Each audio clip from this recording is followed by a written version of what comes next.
गीता जयंती भारतीय सनातन संस्कृति का महान पर्व।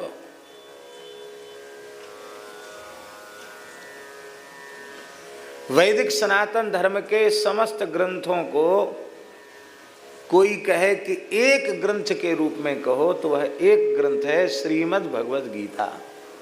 एकम शास्त्रम देवकी पुत्र गीतम, देवकी पुत्र गीतम एकमेव शास्त्रम। भगवान के मुखारविंद से निश्रित गीता सुगीता कर्तव्या किमन्यैः शास्त्र विस्तरैः या स्वयं पद्मनाभस्य मुख पद्माद विनिश्रिता। इसलिए गीता भगवान का वांग्मय स्वरूप है, परब्रह्म की वाणी है गीता।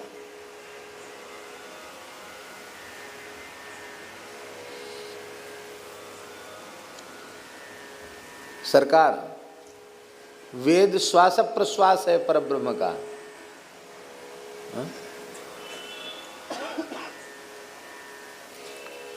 श्री मनु जी महाराज कह रहे हैं कि यस्य निश्वसितम वेदाः ब्रह्मांडंच कलेवरम। भगवान मनु कह रहे हैं जिन भगवान का कलेवर माने श्री विग्रह, ये पूरा विराट ब्रह्मांड उनका स्वरूप है, और उन विराट ब्रह्मांड स्वरूपधारी सर्वगत सर्वरूप सर्वमय भगवान का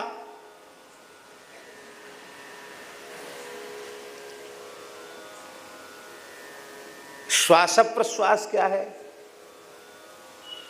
क्योंकि जब कलेवर होगा, देह होगा, तो श्वास प्रश्वास भी होगा। तो भगवान का श्वास प्रश्वास क्या है? बोले यस्य निश्वसितम वेदाः, वेद ही जिनका श्वास प्रश्वास है।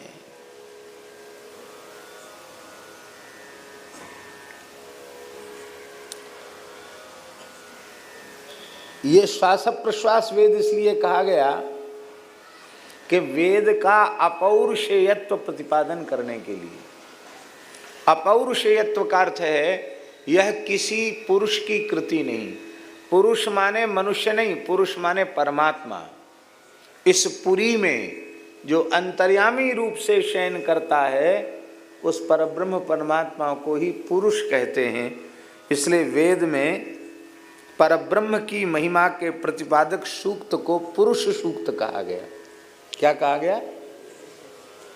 यहाँ तो छोटे छोटे बालकों को याद है सरकार की कृपा से, सहस्र शीर्षा पुरुषा सहस्राक्षा सहस्रपाद सब बोलते हैं।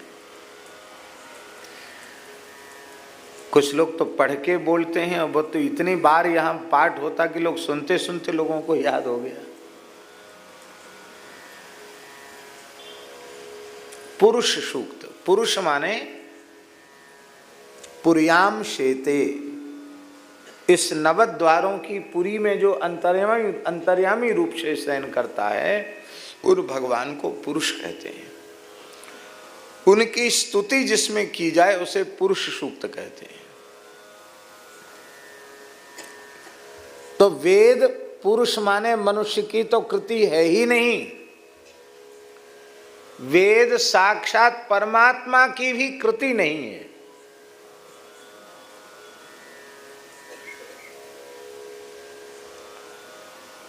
बड़ी बारीक बात कह रहे हैं। अन्य मत पंथ सनातन धर्म से इतर, वे कहते हैं कि हमारी जो धार्मिक पुस्तक है, पोथी है, नाम अलग अलग हैं, उनके लेने की भी आवश्यकता क्या है? कोई कहता 7वें आसमान से उतरी है, उसके ऊपर उतरी है, उसके ऊपर उतरी, ऐसा कहते।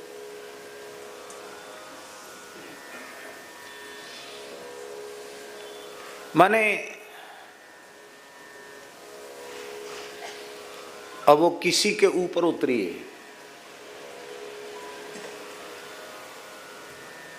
किसी के ऊपर वो वाणी उतरी है।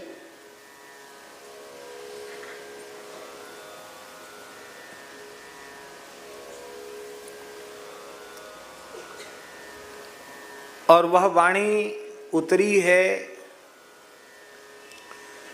तो वह ईश्वरीय वाणी है, इसका क्या प्रमाण है?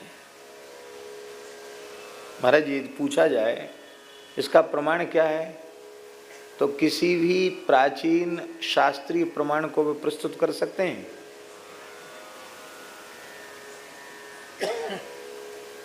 श्रीमद् भगवद गीता ईश्वरीय वाणी है, इसको प्रमाणित किया जा सकता है। आज समग्र विश्व के विचारक, भले ही वे विभिन्न मत पंथों के हों, वे स्वीकार कर रहे हैं कि मानव जाति का समग्र मानव जाति का अत्यंत सहजता और सरलता से परम हित करने वाली श्रीमद् भगवद गीता है। हमारे कहने का आशय ये है, जिसमें मनुष्य मात्र के कल्याण की बात कही गई है, वही वाणी ईश्वर की वाणी हो सकती है। जो भेद शून्य हो, भेद रहित हो, जिसमें जीव जगत के परम कल्याण की बात कही गई हो, वो ईश्वरीय वाणी है। और यह लक्षण जब हम ईश्वरीय वाणी का स्वीकार करेंगे तो वैदिक सनातन धर्म के आर्ष ग्रंथों के अतिरिक्त संसार के किसी मतपंथ के ग्रंथ में वो बात आएगी नहीं। कहीं न कहीं कोई ना कोई बात ऐसी आ जाएगी जो पक्षपात वाली है, भेदभाव वाली है, ये लोग बुत परस्त हैं। अब उन सब बातों को कहने की कोई आवश्यकता नहीं है। और इनको समझाओ, और ये तुम्हारी बात कबूल न करें तो तलवार की नोक पर इनको समझाओ।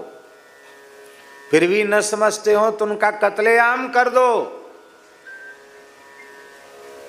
उनके धार्मिक स्थलों को नष्ट भ्रष्ट कर दो। उससे तुम्हें क्या मिलेगा? हाँ भैया, जन्नत वाले लोग भी यहाँ बैठे हैं क्या? यहाँ तो छोटे सरकार ने एक कक्ष का ही नाम लिखा स्वर्ग लोक। तो हमने कही अच्छी बात है, कोई भीतर रहेगा उसको कहेंगे स्वर्गवासी। भाई स्वर्गलोक में रहने वाले को हमारे यहाँ स्वर्गवासी कह देंगे।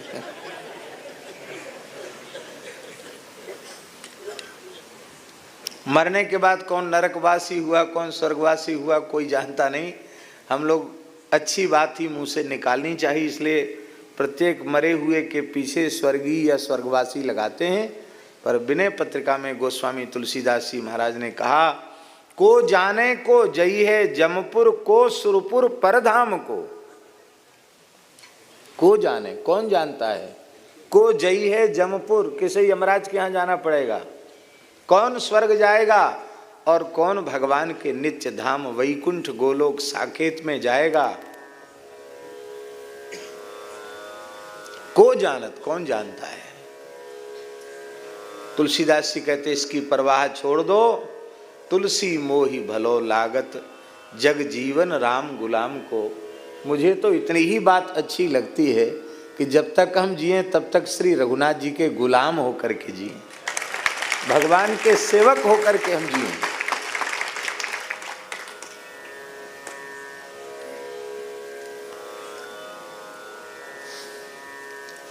गीता साक्षात परब्रह्म की वाणी है, पर वेद श्वास प्रश्वास है। वाणी जब महाराज जी प्रकट होती है तो वाणी कब उत्पन्न होती है?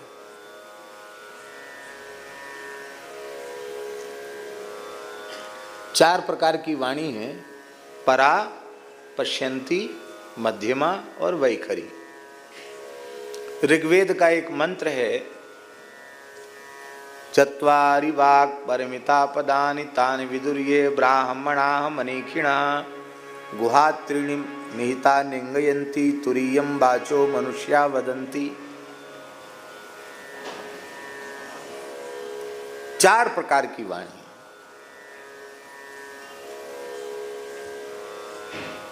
परापश्यंती, मध्यमा और वैखरी, ये 4 प्रकार की वाणी। जिस वाणी से हम सबका व्यवहार हो रहा है, हम जो बोल रहे हैं, इस वाणी को कहते हैं वैखरी। जो कंठ ओष्ठ तालु आदि के आघात से उत्पन्न होने वाली जो वाणी है, उसको वैखरी कहते हैं। तो वैखरी से जो कुछ प्रकट होता है, उसके पहले बोलने वाले के मन में बोलने की इच्छा उत्पन्न होती है। इस बोलने की इच्छा को संस्कृत भाषा में कहते हैं विवक्षा। क्या कहते हैं? वक्तुम इच्छा, बोलने की इच्छा, विवक्षा। विवक्षा नहीं होगी तो बोलेगा नहीं।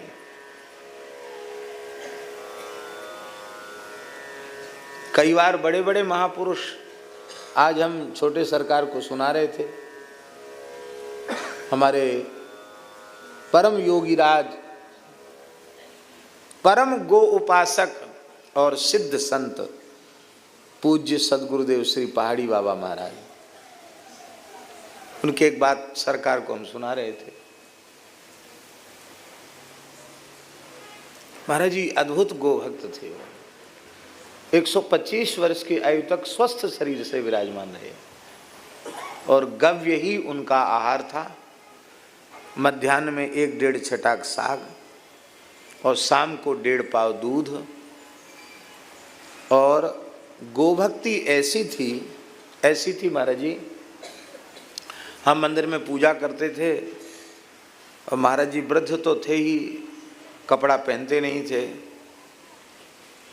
तो ज्वर हो गया, कफ बढ़ गया, ज्वर हो गया, बुखार हो गया,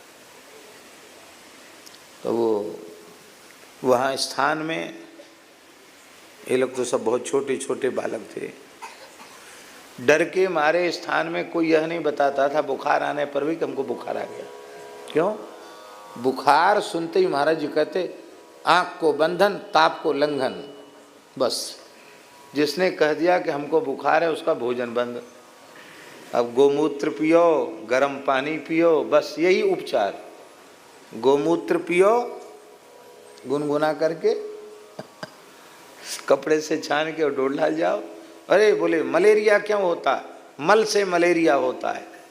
गोमूत्र पियोगे, 2-4 बार डोल डाल जाओगे, सब कीटाणु बाहर हो जाएंगे। और 2 दिन 3 दिन तक उसको पानी पी के रहना पड़ेगा। तो लोग डर के मारे बुखार आने पर भी मुंह से नहीं कहते थे कि वो बुखार आ गया, पंगत छूट जाएगी। अब महाराज स्वयं ऐसे ही थे, उनको न ताप आई, भोजन फलाहार लेते थे, साग वो बंद। तो दिन में साग नहीं लिया, रात्रि को हमने दूध मंदिर में भोग लगा और दूध महाराज जी को दिया। तो महाराज जी बोले हमको उठा के बिठा दो। शरीर में जो ज्वर था, वृद्ध शरीर तो था, उठा के बिठाए, दोनों हाथ से दूध को स्पर्श करके प्रणाम किया और बोले तुम पुजारी हो, पी जाओ। उनका महाराज जी आप आहार तो कुछ लेते नहीं, दूध ही लेते हैं, दूध ले लीजिए आप। ज्यादा बकबक मत करो, जो कह दिया वो करो, बकबक मत करो। ऐसी भाषा थी उनकी। हम खड़े रहे थोड़ी देर, फिर साहस बटोर का महाराज जी थोड़ा सा ले लीजिए। तो उन्होंने कहा, देखा कि बहुत मैंने ये आर्त होकर बोल रहा है कि थोड़ा सा ले लीजिए। तो महाराज जी ने कहा आज मैंने प्रत्यक्ष अपने हाथों से गौ सेवा नहीं की, इसलिए मैं दूध पीने का अधिकारी नहीं हूं। यह बात उस समय कही जब उनके शरीर की अवस्था लगभग 112 या 113 वर्ष की आयु थी। उस समय उन्होंने ये बात कही वे न्यार सानी अपने हाथ से बनाते थे और उसके 5-7 वर्ष पहले हमने गोबर की हेल उनको उचाते हुए देखा है। गायें चारों ओर से उनको घेर के रहती थी। छोटे छोटे बछड़ा बछिया उनको खाली तखत पर लेटते थे, उनको अपने पास ही 4 पायों के खूंटे से ही बछड़ा बछिया सब रहते, उनको घेरे रहते, दिन भर गाय के बीच में रहते थे। बोले आज हमने न सानी बनाई, न हमने गैया को 1 बाल्टी पानी पिलाया, न हमने धार काढ़ी, हमने गो सेवा नहीं की है, इसलिए हम गोदुग्ध पीने के अधिकारी नहीं हैं। जब गैया की सेवा करेंगे तो पिएंगे। परम गोभक्त हमारे गुरु भाई पूज्य स्वामी श्री गोपालानंद जी विराजमान हैं। जो महान गोभक्त हैं महाराज जी, कितने युवक और युवतियों को सब कुछ त्याग कर आपने जो गो सेवा के लिए प्रेरित किया है, संत स्वरूप धारण करके सैकड़ों किलोमीटर, हजारों किलोमीटर की पैदल यात्रा, महाराज जी कितनी लगभग है 84,000 किलोमीटर की पैदल यात्रा पूज्य श्री गोपालानंद जी महाराज के द्वारा, उनके परिकर के द्वारा गांव गांव जाकर, घर घर जाकर गो सेवा के लिए प्रेरित किया।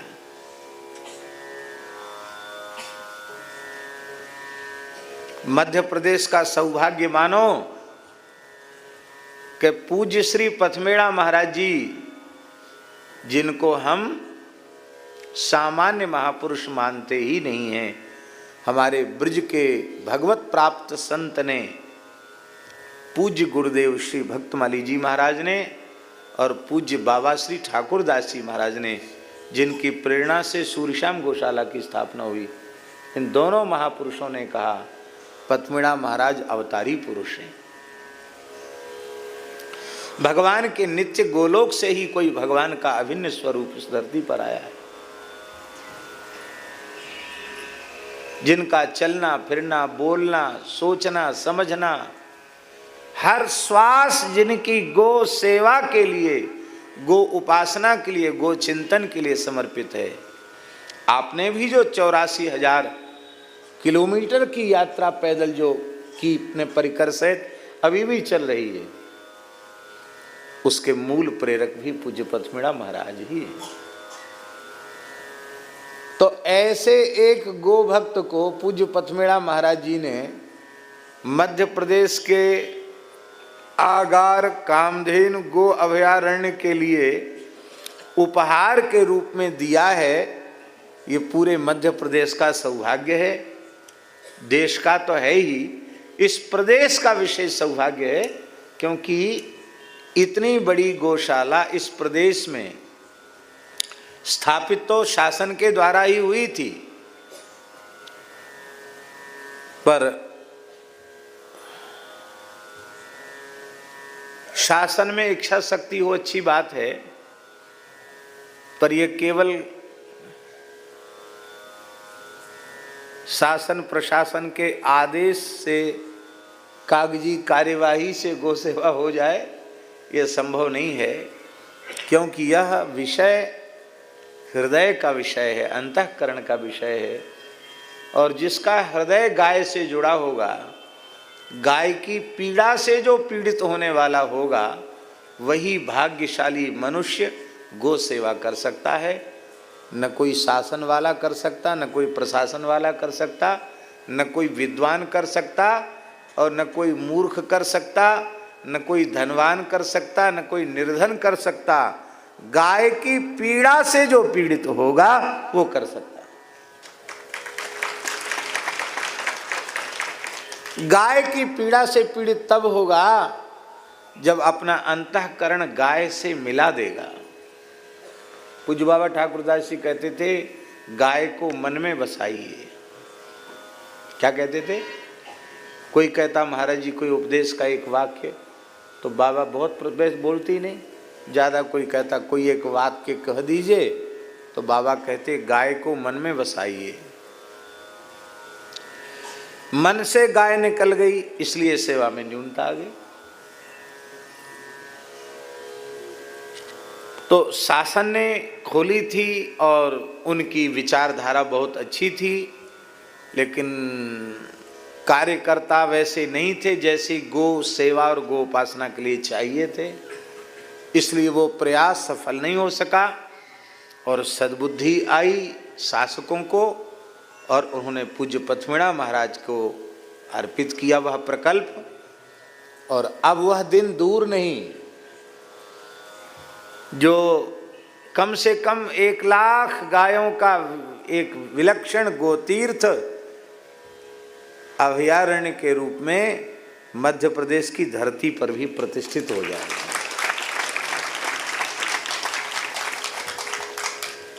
एक 1 लाख गोवंश वहां रहेगा।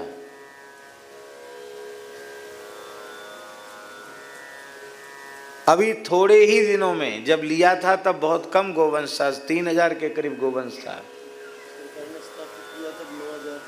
है हाँ, सरकार ने स्थापित की तब 9000 ली और घट के 3000 रह गई। और महाराज जी ने 3000 संभाली। अभी तो समय कितना हुआ, 1 वर्ष अभी पूरा नहीं हुआ, 1 वर्ष पूरा होने आ रहा है कि 5000 से ऊपर गोवंश वहां हो गए।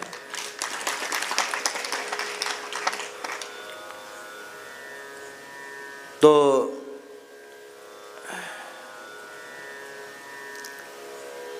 हम चर्चा क्या कर रहे थे, हमको याद दिला देना है की चर्चा जी। हाँ ठीक कह रहे। हम ये कह रहे थे कि विवक्षा, बोलने की इच्छा होगी तो बोलेगा, लेकिन श्वास के साथ ये बात नहीं है।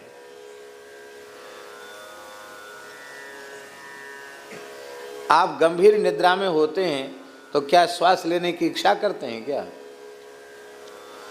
उसमें कोई इच्छा अनिच्छा कुछ नहीं है।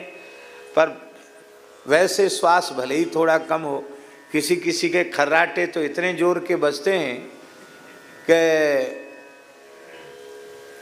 ट्रेन के चलते हुए डिब्बा में ज्यादा खर्राटे वाले को लोग उठा के बिठा देते हैं। कहते नहीं तो हम लोग उतर जाएं अगले स्टेशन पर। रेल की आवाज से ज्यादा आवाज उसकी नाक की होती है। अब वो बेचारा, उसका कोई दोष नहीं है, सोने में श्वास प्रश्वास इतने तेज हो जाते हैं। तो हमसे कोई पूछे कि आपका श्वास प्रश्वास कब से है, तो हम कहेंगे जब से हमें तब से हमारा श्वास प्रश्वास है। अब यही बात भगवान से पूछी जाए कि भगवान का श्वास प्रश्वास कब से है, बोले जब से भगवान है तब से भगवान का श्वास प्रश्वास है। तो भगवान कब से हैं, बोले भगवान कब से थे और कब से हैं और कब तक रहेंगे, ये भगवान के लिए नहीं है, क्योंकि भगवान सत स्वरूप हैं। अस्तिति सत, आदि सच, जुगादि सच, है भी सच और नानक होसी भी सच। तो जब भगवान सदा सर्वदा से हैं तो भगवान का श्वास प्रश्वास भूत वेद भी सदा, और उन भगवान को, जिन भगवान की श्वास प्रश्वास से वेद प्रकट होता है, उन भगवान को जब विवक्षा हुई, बोलने की इच्छा हुई,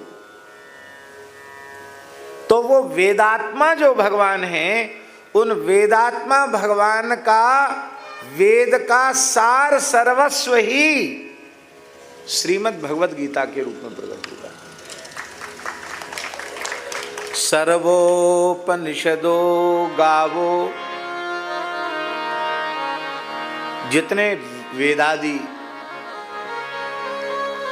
उपनिषद आदि हैं ये सब गाय हैं। सर्वोपनिषदो गावो दुग्धा गोपाल नंदना। गैया तो कोई ग्वारिया ही तो हैगा, और ग्वारिया कौन है? बोलो ग्वारिया गोपाल की जय। कौन है ग्वारिया? आग